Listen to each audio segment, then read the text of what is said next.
Olá pessoal, eu sou Tatiana Denon e esse é o Café Crime e Chocolate, ou seja, coisas que viciam. Confesse, você também é viciada nos três. E se não for ainda, prepare-se. O programa a seguir trata de assuntos delicados, violentos e extremos, portanto fique atento aos gatilhos. Sua audiência não é recomendada a menores de 14 anos. As informações aqui prestadas foram retiradas de documentos oficiais obtidos no cartório de Lehigh County, cartórios da Pensilvânia, Idaho e Washington. Esse episódio faz parte do caso Os Assassinatos dos Estudantes de Idaho. Portanto, se você chegou aqui agora, eu sugiro que volte e ouça primeiro as outras 3 partes que antecedem esta. Agora, se você já ouviu todas elas, ou já ouviu falar sobre o caso em outras fontes e quer apenas saber mais sobre quem é Bryan Kohberger, prepare o café, que nesse episódio eu contarei tudo que já foi descoberto até agora, 15 de janeiro de 2022, sobre ele.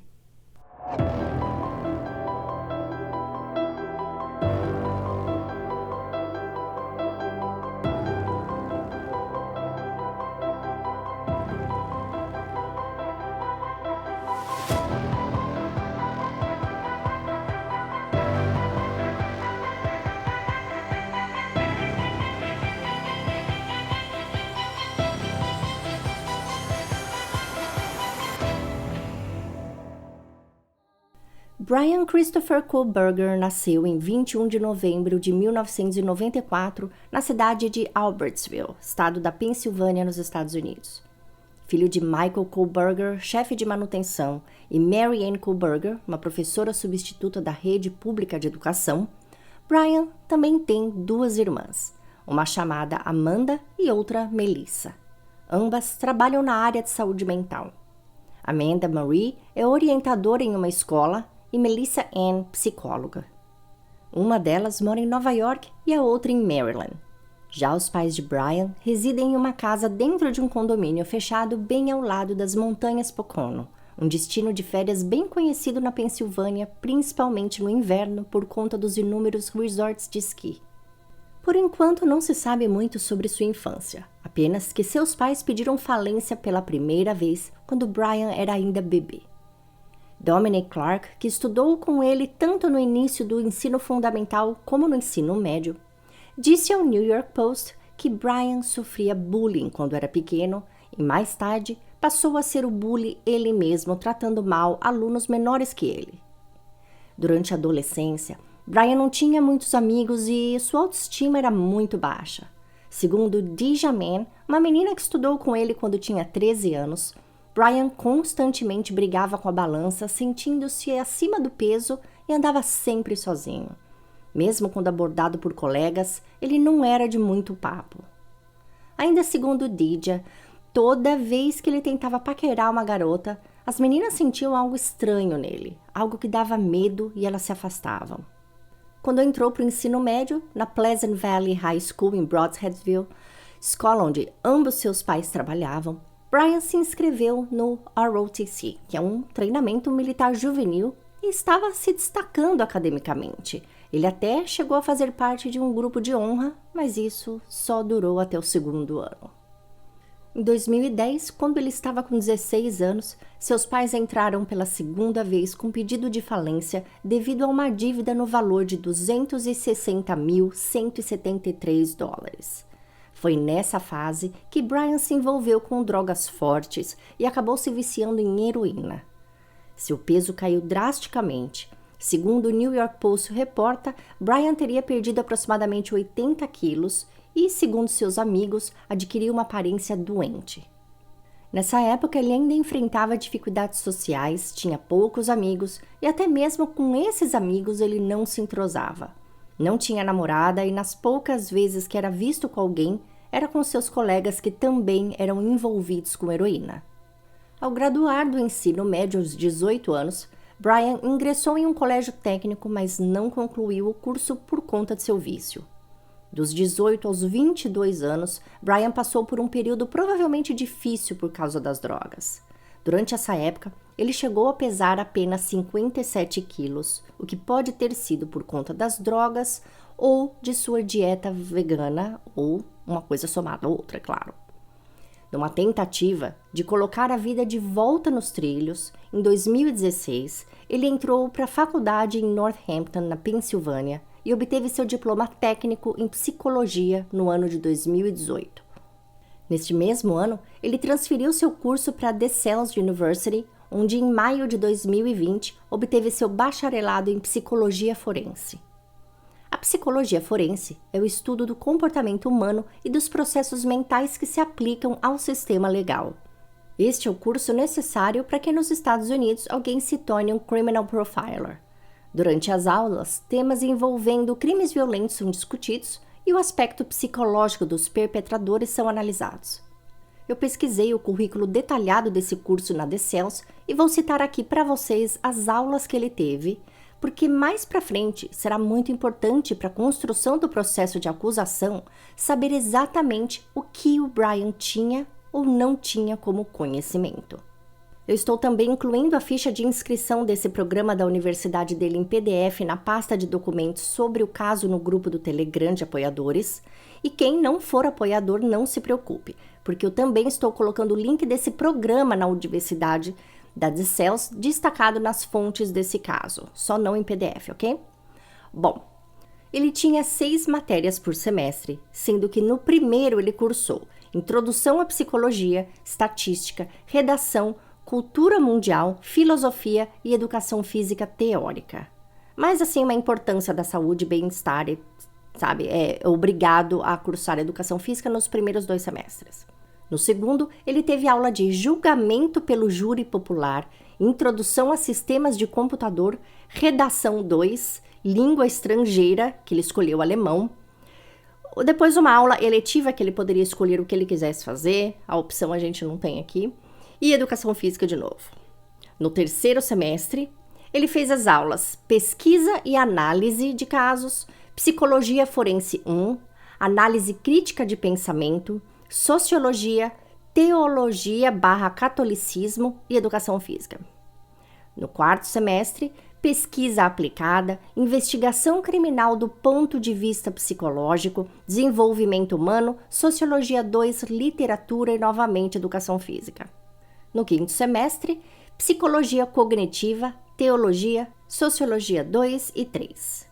No sexto, ele estudou Mentes Perigosas, Psicobiologia e Substâncias Controladas.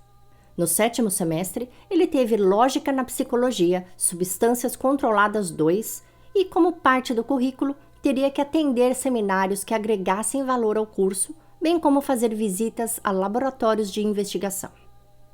No último semestre, o aluno escolhe 4 aulas eletivas pré-aprovadas dentro do tema que pretende seguir e trabalha cada um em seu TCC. Para essas aulas, Brian escolheu a cadeira de Cloud Forensic Investigation, que é a investigação criminal de arquivos de dados digitais, conhecido como Cyber Investigation. Estas ensinam toda a tarefa de cobrir buscas por evidências utilizando geolocalização, rastreamento de target via torres de telefonia celular, impressões digitais deixadas na nuvem por uso de redes sociais e aplicativos, tecnologia de GPS e outras formas de investigar através de dados digitais.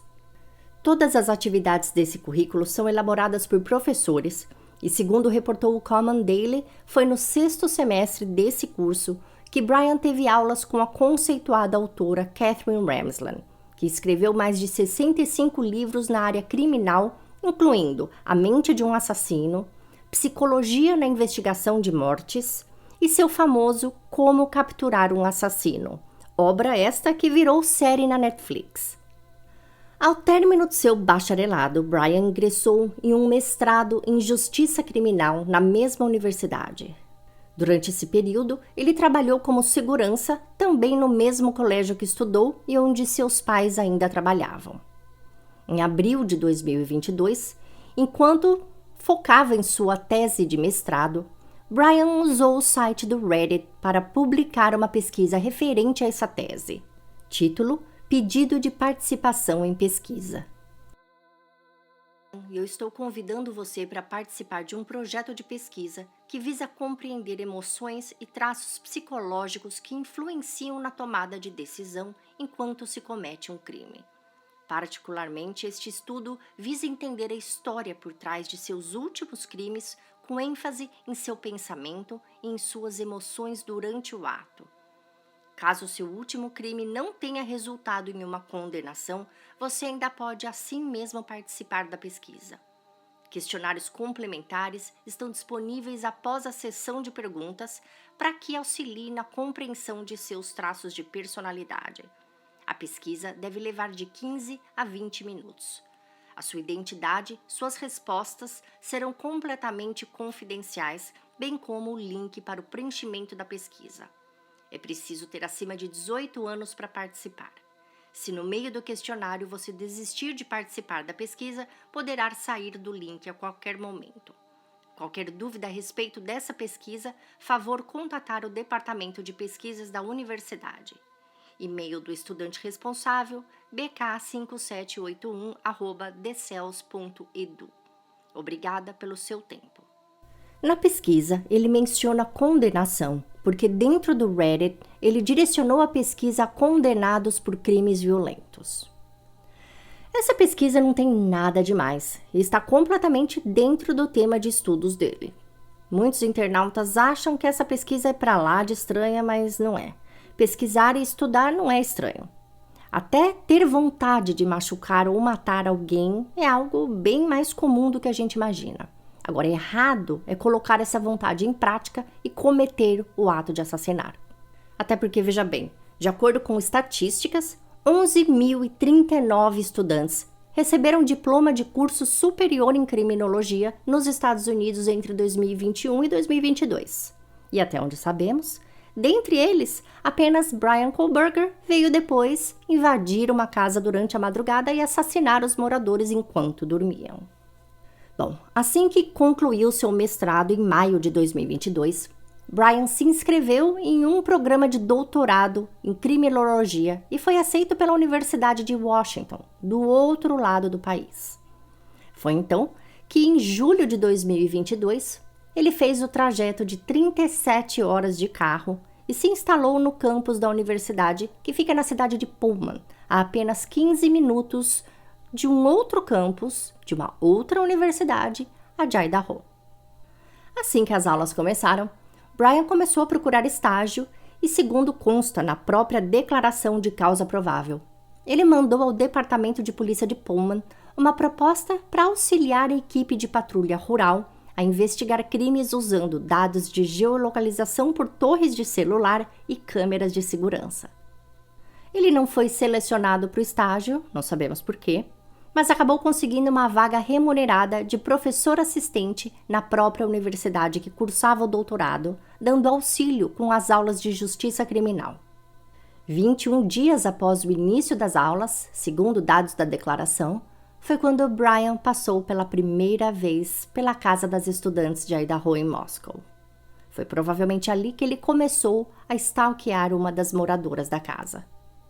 Entre essa ocasião e a data do crime, um período de 83 dias para ser mais exato, segundo dados de telefonia móvel, Bryan stalkeou a residência da Kings Road 12 vezes.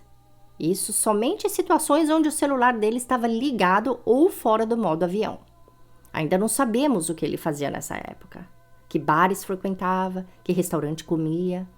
Muita gente especula que ele frequentava o restaurante que a Mary e a Zena trabalhavam, o McGreek, porque era o único na região que oferecia opções de cardápio completamente veganas.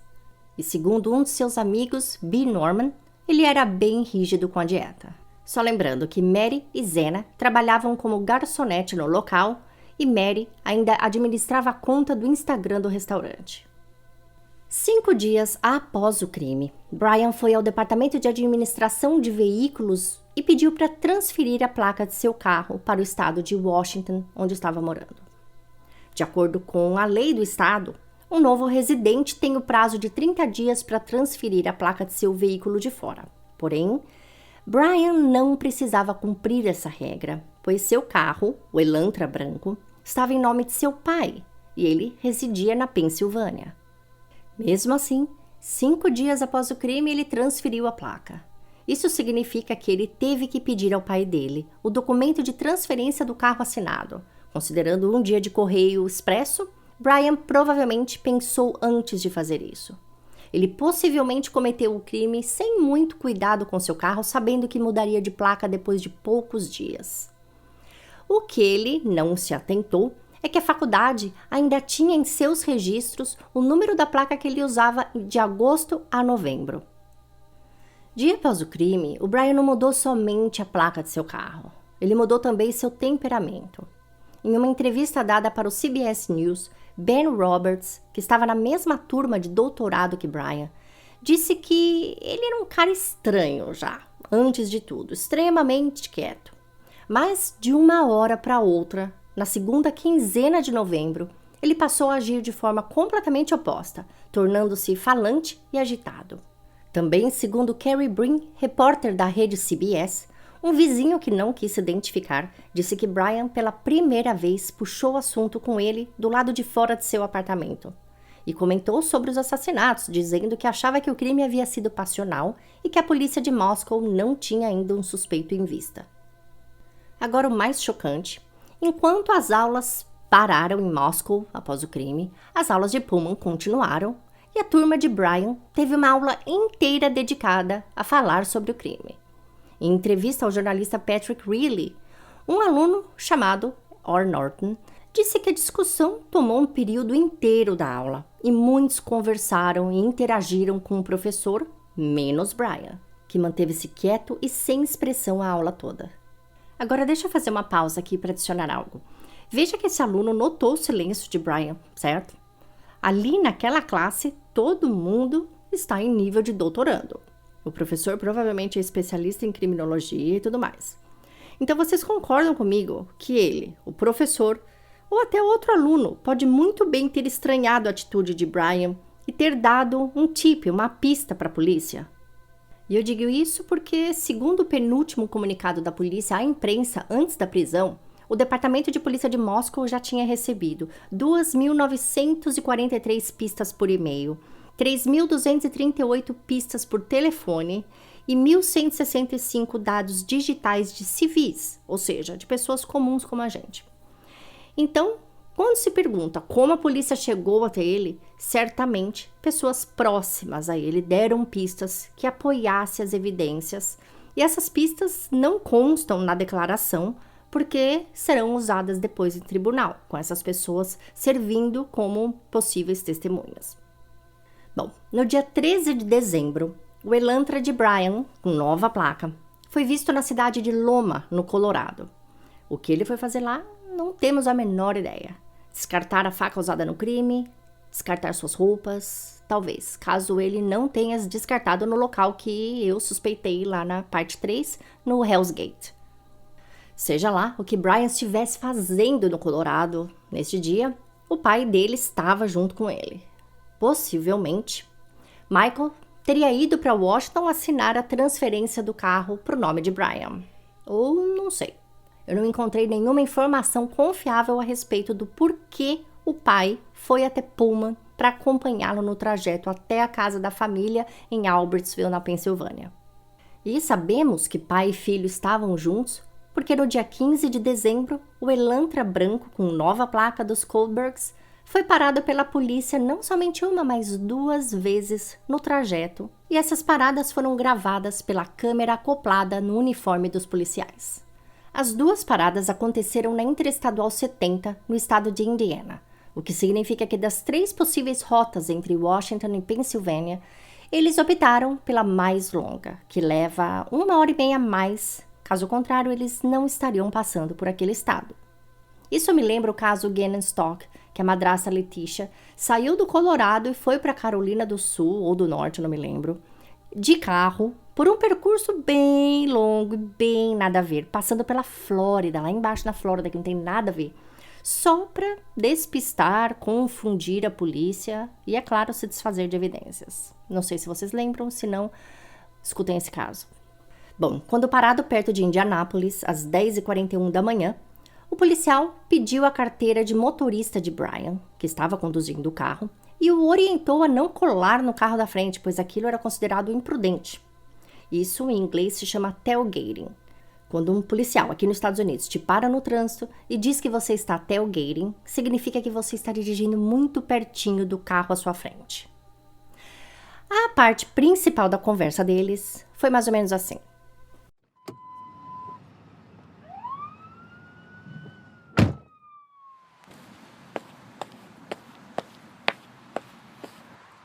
Oi, Como é que vocês estão? Tudo bem? Viu, posso dar uma olhadinha na sua carteira de motorista? claro. Viu, eu reparei que vocês estavam bem colados naquela van, cara. Como? Isso, você estava dirigindo grudado no carro da frente. Por isso te parei. Esse carro é seu? É, Pra onde vocês estão indo? nós estamos indo comer comida tailandesa. Como? Estamos indo comer comida tailandesa. Tá difícil de escutar por causa do barulho do trânsito. Você pode falar mais alto? Estamos vindo da WSU. Nesse momento do diálogo, o pai de Brian corta os dois e explica que eles estão vindo de Washington e indo para Pensilvânia, o que seria o óbvio de se responder ao policial desde o início. Voltando ao diálogo. Ah, tá, ok. A gente tá correndo porque estamos dirigindo já faz horas. Teve um tiroteio perto da faculdade. Ah, é? Sério? Eu não tava sabendo. Bom, pode seguir em frente, mas assim, nada de colar no carro da frente, ok? Aqui o limite de velocidade é 70. A estrada é interestadual 70, o limite é 70, bem fácil de decorar. Falou, obrigado. Eu pego leve. Veja que durante a conversa, Brian dá sinais de nervoso. Quando o policial pergunta para onde eles estão indo, ele diz que está indo comer comida tailandesa, ou seja, ele evita compartilhar seu destino final. E depois diz que está vindo da Universidade de Washington e que teve um tiroteio, ou seja, nada a ver, não foi perguntado nada disso para ele. Talvez ele tenha mencionado algo do tipo só para ver se o policial dizia alguma outra coisa sobre uma possível investigação para aqueles lados. Enfim. A segunda parada aconteceu 9 minutos depois dessa e foi bem logo à frente, ainda na Interestadual 70. Novamente, o policial parou e disse que ele estava colado no carro da frente. O xerife do condado de Hancock, onde essas paradas aconteceram, disse à rede de televisão Fox que elas não tiveram nada a ver com a investigação dos crimes de Idaho. Mas, na mesma entrevista dada ao repórter da Fox, Matt Adams, ele também disse que não havia publicado esses vídeos da body cam, dessas câmeras dos policiais, antes, para que não atrapalhasse as investigações do caso de Idaho. Então, quer dizer, uma informação contradiz a outra. De qualquer forma, Brian poderia sim estar andando muito próximo ao carro da frente, isso porque todas as câmeras de trânsito das cidades, que aqui nos Estados Unidos as grandes cidades e as rodovias têm uma câmera, ela filma de frente, tá? E ele não estava acostumado com um carro que tivesse placa na frente e atrás. Quando o carro era da Pensilvânia, com a placa da Pensilvânia, a placa ficava só no lado de trás, como fica na Flórida também. Mas o estado de Washington, bem como o estado de Idaho, pede para que as placas sejam dos dois lados do carro. Então, ele possivelmente estava com medo de ser filmado durante o trajeto para casa. Muita gente achou estranho o fato de nenhum dos dois policiais terem dado multa, principalmente ao pará-lo 2 vezes, e especula-se que eles não multaram porque eles eram do FBI. É um pouco estranho também que o policial pediu para que eles repetissem 2 vezes para onde eles estavam indo, porque talvez ele quisesse que isso ficasse gravado ali na câmera, E com o barulho mesmo do trânsito e o fato de Brian estar respondendo baixinho, não estava sendo possível gravar. Não sei. Muitos ex-agentes do FBI em entrevistas ao Crime Daily e à rede CBS dizem que essas paradas podem ter sido estratégicas para obter imagens do rosto de Brian e relacioná-la ao carro e à nova placa de Washington.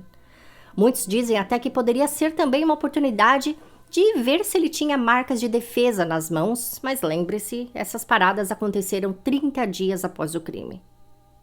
Porém, novamente, deixando claro aqui, o xerife de Hancock disse que não, que uma coisa não tem nada a ver com a outra.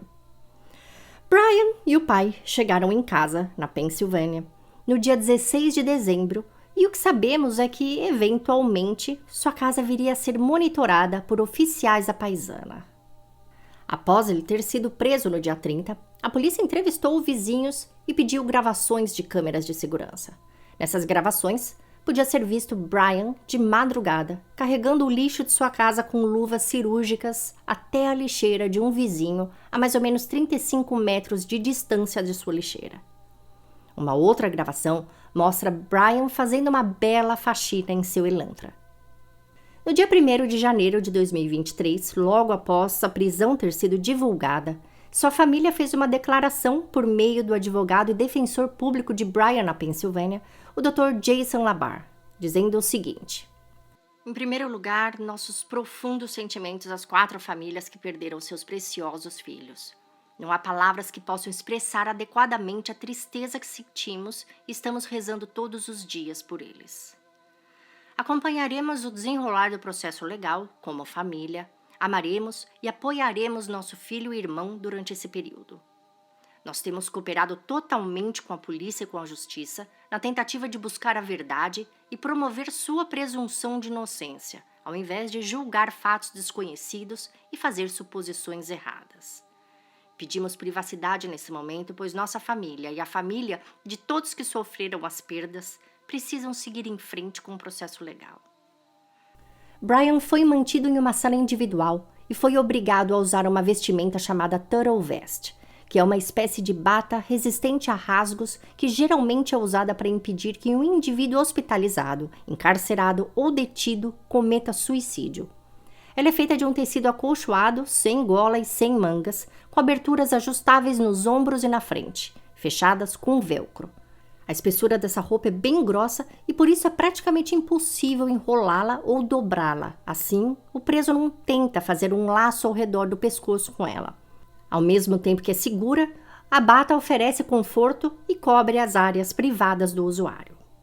Nas cadeias e prisões americanas, essas batas são de uso obrigatório a qualquer preso que represente perigo a si mesmo e tanto o promotor quanto a juíza do caso pode solicitá-la ao preso, como também o próprio chefe da cadeia, quando ele determina que um preso deve usá-la.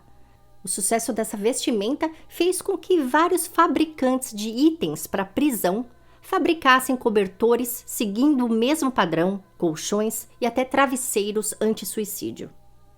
Bem, uma vez na cadeia, durante sua primeira audiência, quando o juiz perguntou a Brian se ele estava sob o uso de algum medicamento que pudesse interferir na compreensão do que estava sendo dito a ele e em sua capacidade de ler e entender os documentos que estavam sendo dados para ele assinar, Brian respondeu que não.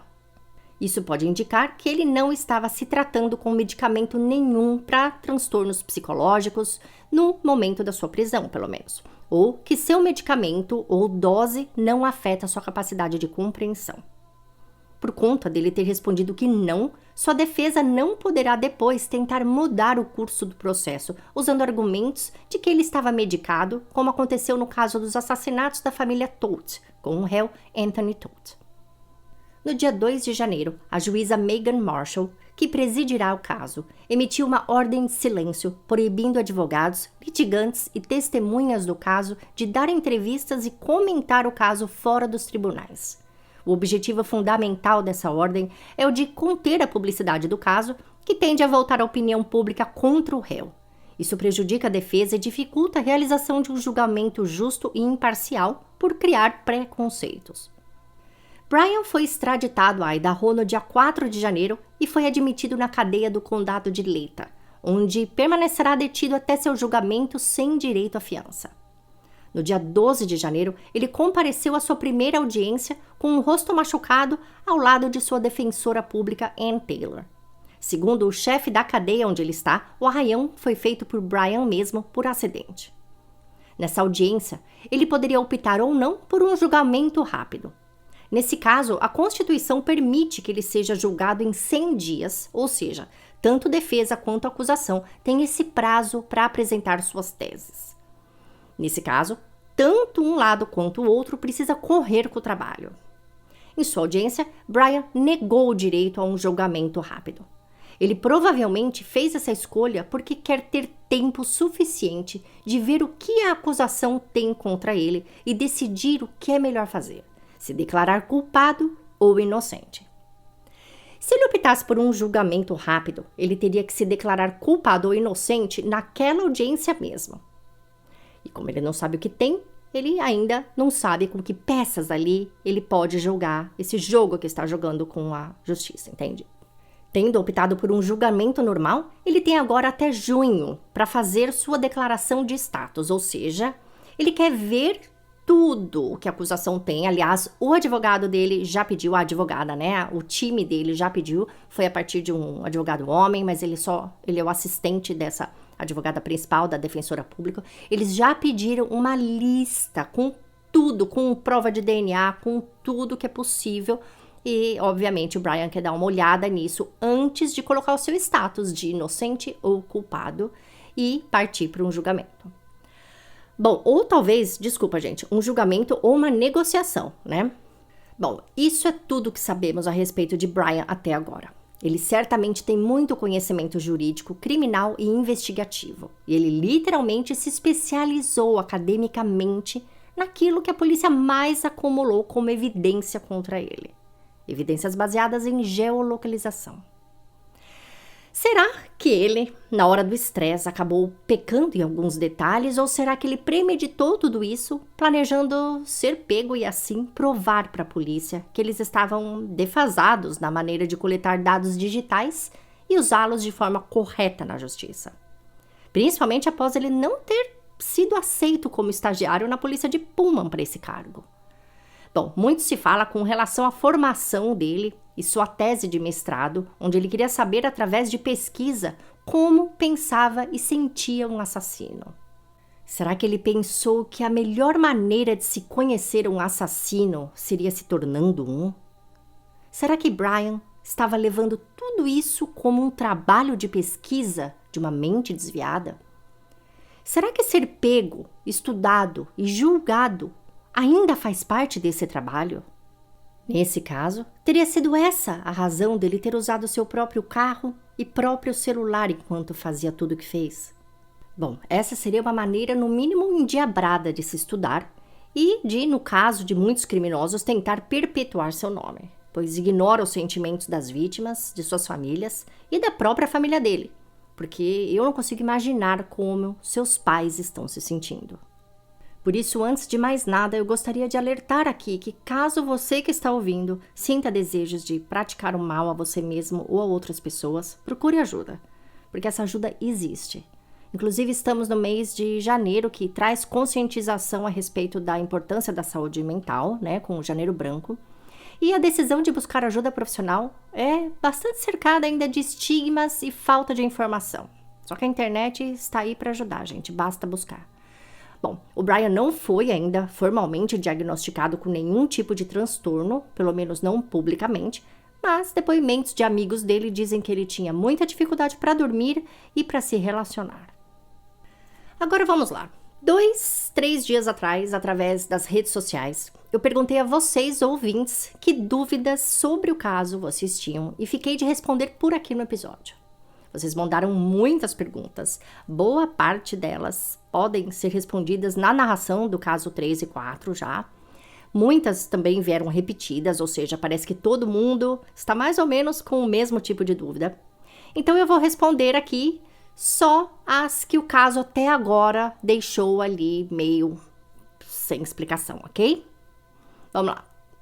A Pamela Andrade perguntou por que a câmera do vizinho não pegou o Brian em si, entrando na casa, somente o carro.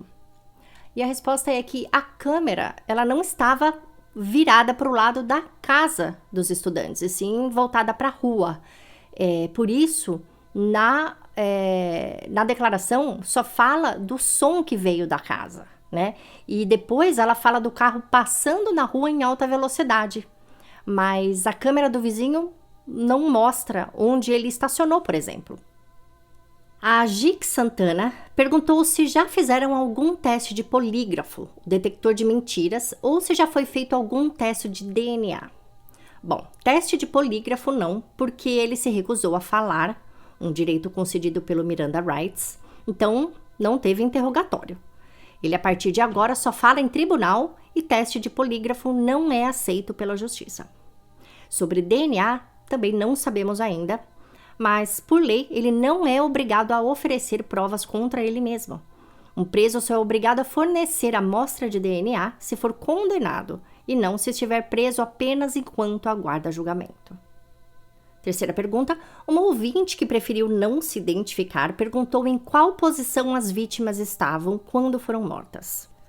Bom, não se sabe porque os laudos completos das necrópsias estão em sigilo. Só sabemos que a Zena estava no chão e que a Kaylee e a Mary estavam deitadas na mesma cama de solteiro. A ouvinte Ana Rotanco pergunta se a Kaylee era o alvo e as demais vítimas foram colaterais. Olha, só o próprio Brian pode responder isso, até porque até agora nem a promotoria apresentou uma motivação para o crime. Eu, Tatiana, tenho uma versão que eu acredito, tá? E que essa versão minha pode mudar a qualquer momento. Nela, a Mary ou a Kaylee, somente uma delas, tá? Uma ou outra era o alvo. Digamos que ele planejava assassinar somente Mary, por tê-la conhecido no restaurante que servia comida vegana onde ela era garçonete, por exemplo. E achava que Kaylee estaria dormindo no quarto dela. Ele pode ter se surpreendido ao entrar no quarto de Mary e ver as duas em uma cama só. Imagine, duas meninas bem parecidas, porque ambas estavam loiras platinadas, dormindo no escuro em uma cama de solteiro. Pode ser que na hora ele mesmo foi pego de surpresa e teve que assassinar duas ao invés de uma. Isso justificaria o nervoso e o estresse, por isso teria deixado cair a capinha da faca, tá?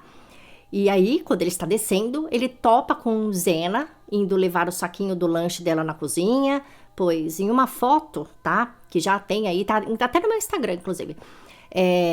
A gente vê uma foto das evidências lá, o saquinho do Jack in the Box com o nome Zena na pia da cozinha, tá? Então, nesse momento, ela corre pro quarto, por isso a porta estaria aberta, e ele a segue e acaba a matando. E quando vê que o Ethan tava lá, que tem mais uma pessoa na cama, ele mata também, tá?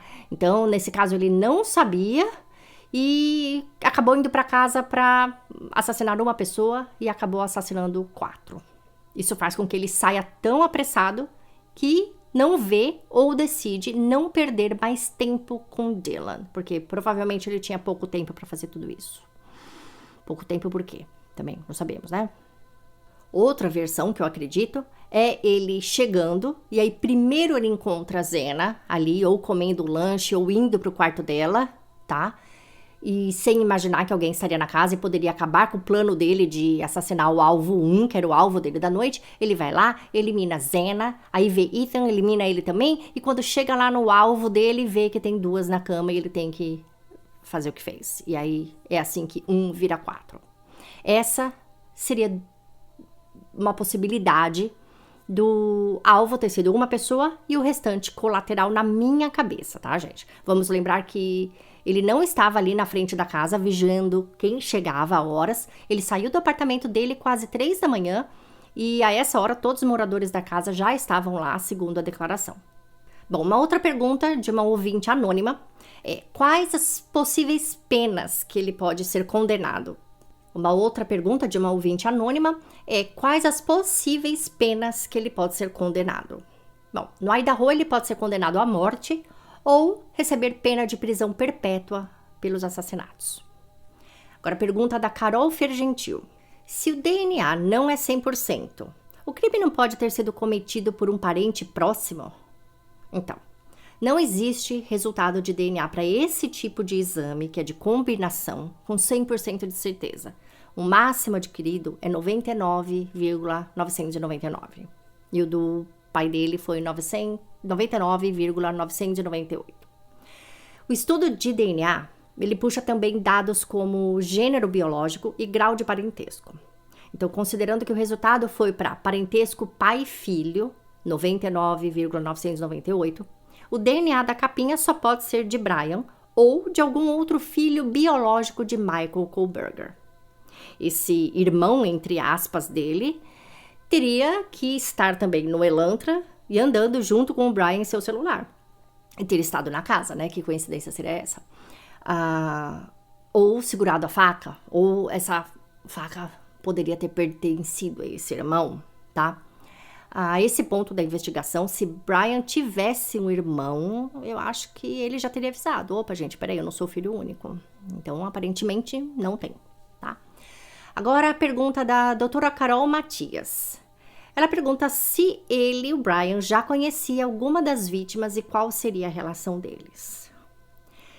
Não sabemos nada ainda sobre isso. A promotoria certamente está investigando dados telefônicos e digitais das vítimas, mas isso está em sigilo. O que eu posso dizer com certeza é que Brian seguia Kaylee e Mary no Instagram, mas elas não o seguiam de volta. A Denise Bernardo pergunta qual das vítimas ele matou primeiro.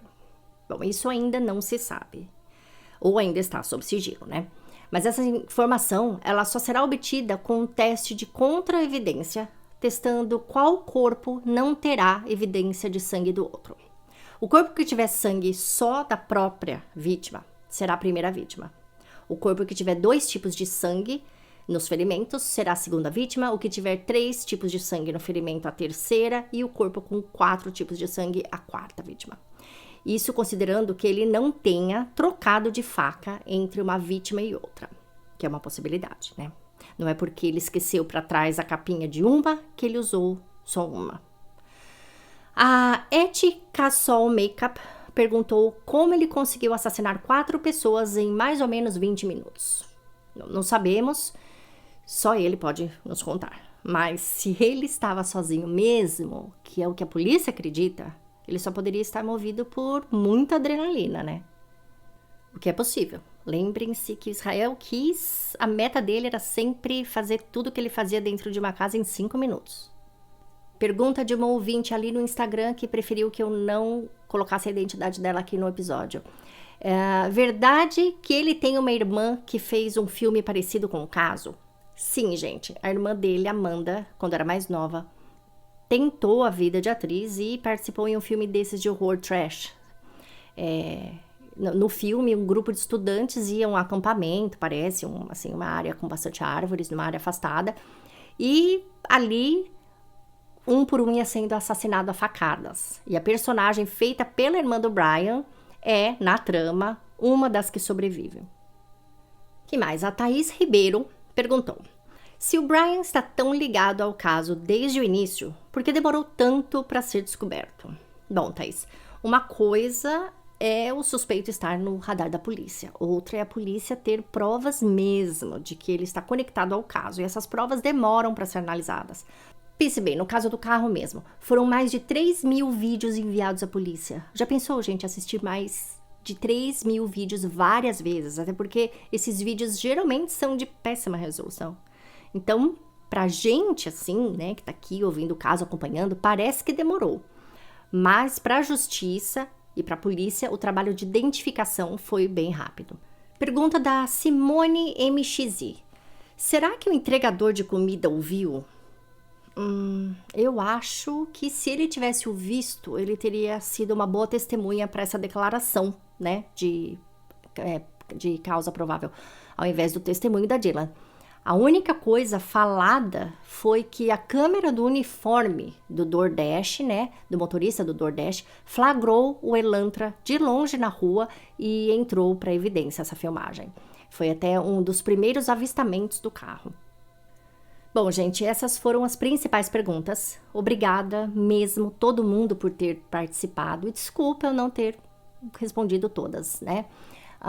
Em breve eu planejo fazer uma live sobre o caso e aí posso responder mais, caso a gente, né, tenha mais informações até sobre o caso. Eu ainda devo voltar com mais um episódio sobre esse caso nas próximas semanas, tá? Não muito próximo, mas ainda tenho uma ideia de conteúdo sobre esse caso para colocar.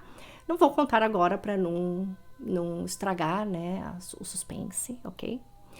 E, enquanto isso, me diz o que vocês estão achando do caso até agora e o que vocês acharam dos últimos 2 episódios. Não se esqueçam de visitar a página desse caso em www.cafecremechocolate.com.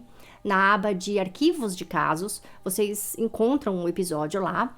E eu estou colocando tudo que temos até agora ali, tá? Eu coloquei também um PDF com a declaração da causa provável.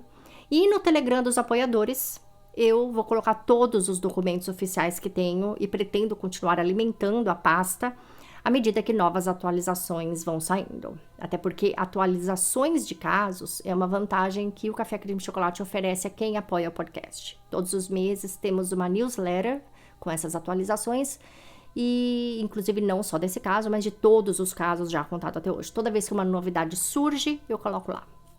E é isso. Bom, gente, obrigada por terem ouvido e eu vou indo porque já está na hora de um outro café.